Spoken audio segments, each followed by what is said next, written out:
one of the most important things we need to remember when studying this vast ocean of ideas and information and emotions that are connected with the Holocaust is the uniqueness of the event in human history. You know, the word genocide, which is used all over the world today, in Darfur, and we have ethnic cleansing.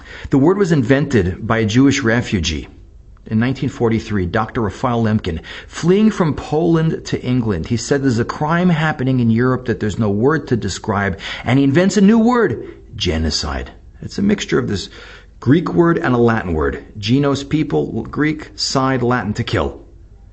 And it's truly what the word is used today in many different examples, but the only real correct use of the word is really the Holocaust. Because when he said there's a crime happening in Europe, there's no word to describe, he didn't mean that the numbers were so great, it's a crime that there's no word to describe. He meant what was behind the Holocaust was unique.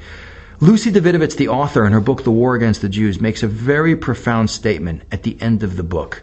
She says the Holocaust was a unique experience for really one reason. There's actually several reasons why it was unique, but in her mind it was unique because unlike other horrible forms of ethnic cleansing and genocidal violence we have in the world today, for instance, if you remember what happened in the former Yugoslavia a number of years ago with the Serbs massacring the Bosnians, it was a means to an end. As brutal as it was a struggle over land and control. The Serbs were murdering the Bosnians to get them out of the way so they can control the territory.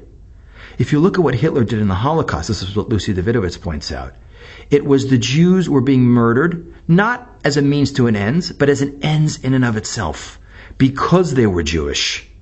The means and the ends were identical. That is one of the most important points to understand. That is one of the examples of what truly makes the Holocaust a unique event in human history and what sets it apart from all the other horrible ethnic cleansings and forms of violence that we see in the world today.